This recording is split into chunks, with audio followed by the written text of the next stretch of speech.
saying that Allah Almighty knows you personally.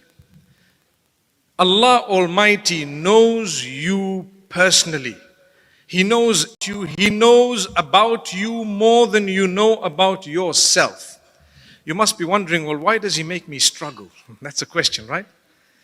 As I stood there greeting one by one those who entered this room today, many took a moment to perhaps drop in a word or two.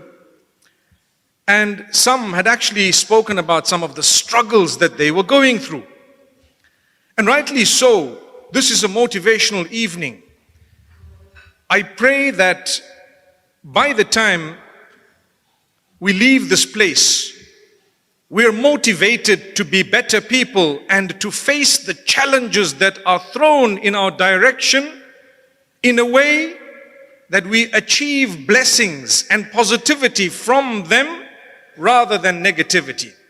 Because if you are saying, why, if Allah knows me personally, does He make me go through struggles?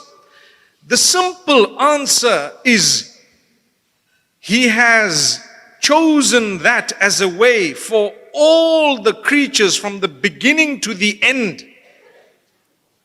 While they're on earth for a short period of time.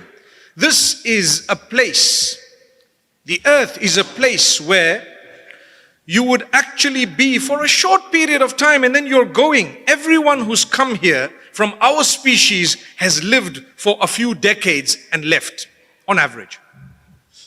So Allah knows you personally. He knows your struggles. He knows the goodness that He has bestowed upon you, and He promises that the good is more than the challenge.